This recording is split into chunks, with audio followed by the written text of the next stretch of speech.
The food in Venice is completely different to the rest of Italy, and as a food tour guide working here, it's my constant mission to help curious travelers discover the delicious pearls that you can find in Venice's many restaurants, all while avoiding the traps. So, to help you prepare for your trip here, I've compiled my list of personal recommendations of the absolute most iconic Venetian dishes and the most local institutions where you'll find them.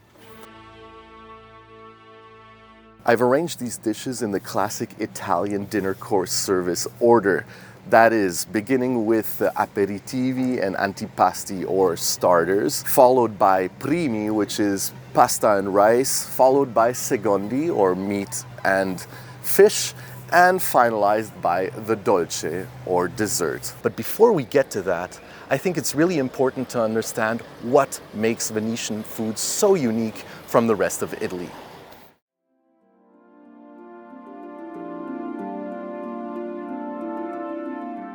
Before it was just a city, Venice was its own powerful maritime republic at the center of international trade routes.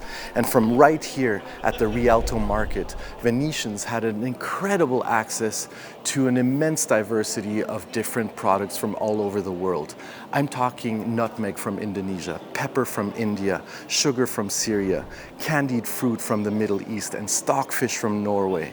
And for over 1,000 years, this incredible diversity and access to different products had a lasting impact on its culinary culture.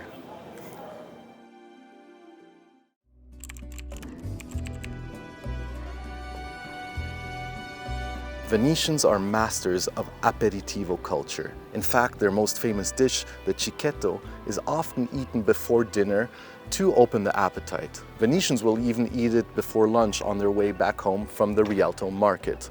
And Cicchetti is the perfect introduction to Venetian cuisine because it can be many things. They're usually served on little pieces of bread or grilled polenta or even on their own, but they really showcase a lot of different ingredients and recipes that are from the Venetian lagoon. We're talking vegetables, cheeses, meats, and especially a lot of seafood prepared in different ways. Cicchetti are served in these typical Venetian bars called Bacalà, and you'll find them all over the island. But if you're just starting out, I really recommend the funnest and most local way to experience Cicchetti culture is at the Fondamenta della Misericordia in the Sestiere of Cannaregio. There, you go for sunset and you're gonna hang out with a lot of locals, a lot of artists in town for the Biennale, and travelers, everyone hanging out, enjoying these Venetian bites with a glass of spritz or two, or the more typical glass of ombra, which is nothing more than a humble glass of wine. Cheers. I recommend heading from Baccaro to Baccaro and looking what's on display, point and choose and see what you like. But if you really want to make sure to cover the basics, the two most typical toppings for Cicchetti are also the next dishes on this list.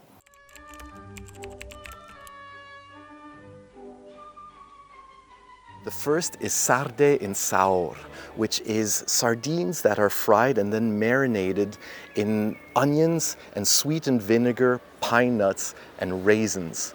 This is this very unique and typical Venetian flavor profile that you'll find in many other recipes. And you can have it on a Cicchetti or even as its own dish. The best version of this dish that I've found so far is at Paradiso Perduto, also on the Fondamenta della Misericordia. It's a very popular fish canteen where you can compose your own plates with their vast selection of fresh fish and seafood that you can either enjoy in-house or sitting by the side of the canal.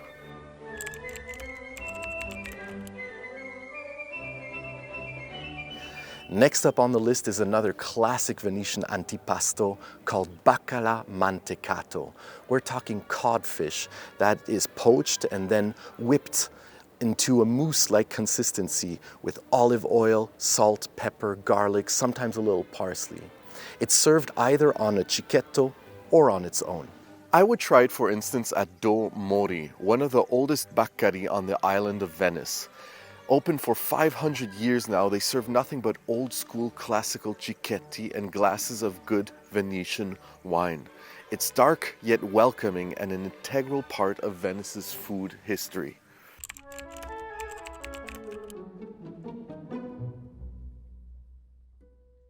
Next up, we're still in the section of appetizers and aperitivo and antipasto. I recommend trying the tramezzino.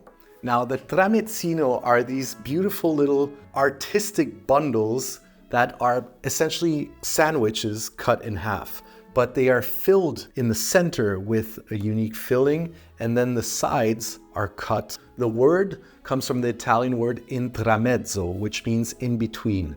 And I think it's the perfect thing to eat as a snack in between meals. They're usually really high in protein and really inexpensive. My favorite one is tuna and olive, but you can also get a lot of different fillings like egg and asparagus, ham, porchetta, and the list is endless. I recommend getting a tramezzini in one of two ways. The first is to get lost. This is actually one of the best things to do in Venice, because as soon as you turn left or right, you're going to start wandering in a quiet little maze of back alleys called calle. And at some point, you're going to come across a little quiet cafe and see in the display window a wide array of delicious tramezzinis just waiting for you. And you can finish it up with a good, firm espresso. Otherwise, if you find yourself lost in a sea of tourists at St. Mark's Square, then I recommend going to a little back alley only 5 minutes away where you can find Rosa Salva and restore yourself. There, a tramezzino and a coffee will only cost you $3.50, and it's a good way to have something on the go while avoiding the busy crowds at St. Mark's.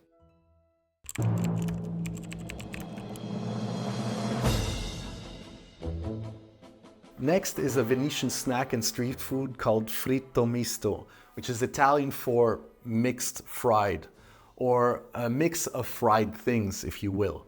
It's really a testament to Venice's deeply rooted love for fresh seafood. This delectable dish features a wide array of different freshly caught seafood like calamari, shrimp, squid, baby octopus perhaps, in a light, delicate batter and deep fried to golden perfection.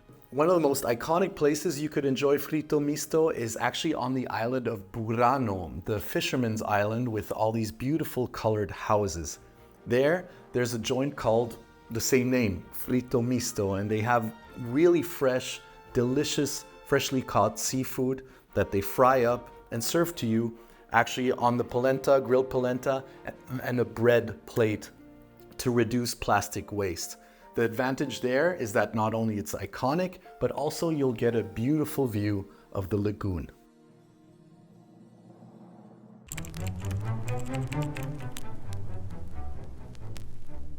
All right, next up is definitely the most iconic, the most unique Venetian dishes, and we're talking pasta al nero di seppia or risotto al nero di seppia.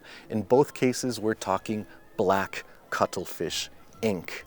Now, this may put some people off, but it's so unique and delicious that I really recommend you give it a try. Of course, you have to like seafood, but the taste is not overwhelming. On the contrary, it's nice and salty, has a nice, smooth, creamy umami taste, and will, of course, make your teeth black and stain whatever pale clothes you have. That's why local Venetians will always wear black when eating pasta al nero di seppia.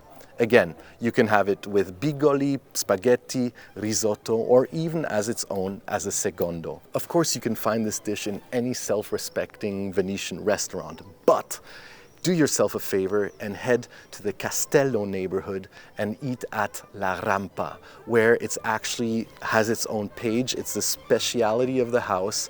The restaurant is loud, welcoming. The wine is served out of giant wine barrels. The kitchen is full of Venetian ladies dishing out the most perfect and humble renditions of Venetian classics. Go there, you're gonna have a great time, I promise.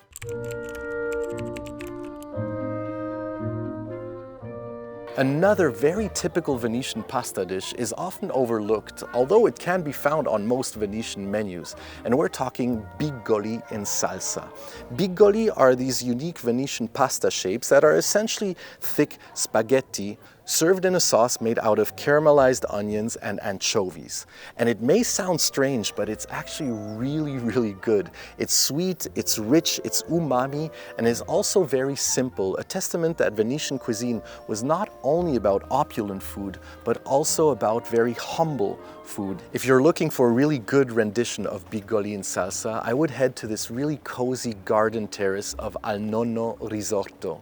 There you'll be sitting surrounded by plants and trees, which is another rare sight in Venice, with dimly lit bulbs overlooking a beautiful palazzo. The Bigoli in salsa there is very good, with a nice glass of wine, and you're gonna have a charming, cozy evening. While Bigoli in salsa may come from very humble beginnings, our next dish comes from the luxury hotel business.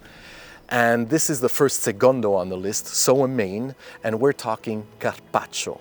Carpaccio was invented at a legendary institution called Harry's Bar in Venice in the 1960s, where a certain Giuseppe Cipriani invented it for one of his very esteemed guests, a countess. Now the story has a very unique history and also the way he named it, and so I'm going to make its own dedicated video to it. But for now, I would call Harry's Bar, reserve in advance, and head there in the night. You're going to sit down at the bar, you're going to have a Bellini cocktail, which they invented there also. Once you're seated at the table, you order the Carpaccio Cipriani, which is essentially very thinly sliced pieces of very delicate beef, slightly seasoned with a beautiful artistic drizzle of in-house mayonnaise. And that, my friend, is a really great experience because you're going to be tasting one of Venice's most legendary dishes in one of Venice's most legendary restaurants.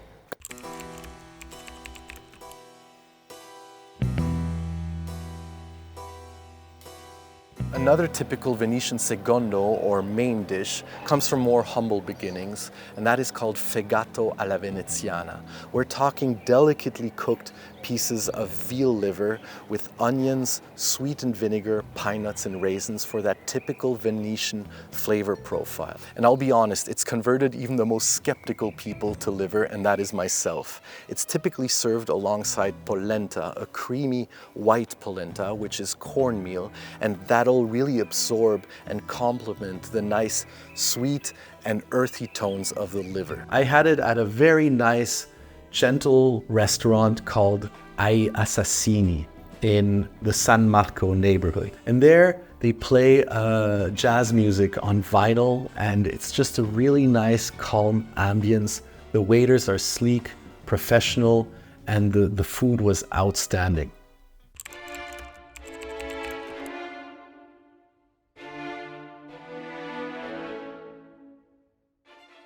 All right, we're already at the dolce, the sweet desserts. To begin, I would head back to the island of Burano, where you can have Buranelli, which is a combination of the words Burano, the island, and anelli, which is rings. Traditionally, they were served round, but since have been turned into S shapes to more easily dunk them into sweet wine or coffee if you want. Legend has it that the wives of the fishermen on the island of Burano would bake these little cookies for their husbands so they could get a little boost of energy when they spent the days fighting the waves. They're essentially really nice butter cookies with lemon, rum, and vanilla. You can pick up a bag and bring them back as a souvenir also.